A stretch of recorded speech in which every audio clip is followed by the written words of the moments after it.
बच्चो आज परो सतमि जमात सुंद पांचम सबक कशीर जबान कशीरन हंस तर्जुमान कशीर जबान कशरियतुक वाहिद निशान कशीर जबान नील नागच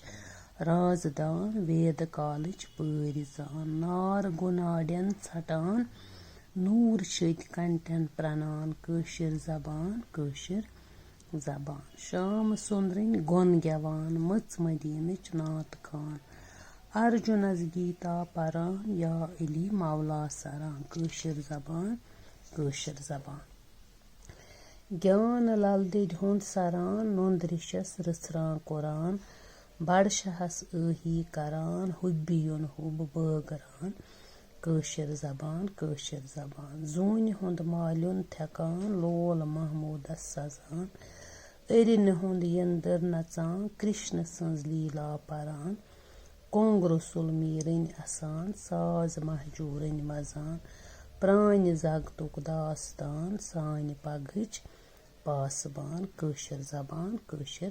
जबान बच्चों यह लिखमुत प्रोफेसर रहमा रही सबन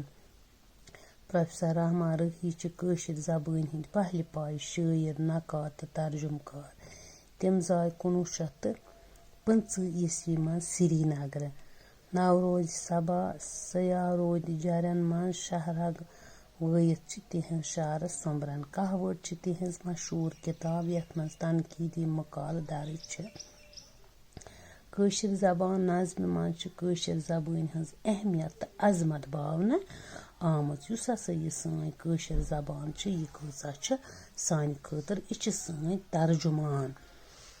सान पासबान युस हसा यह सान कशीर जबान वुचु सा बच्चो वो परो लफ्ज तो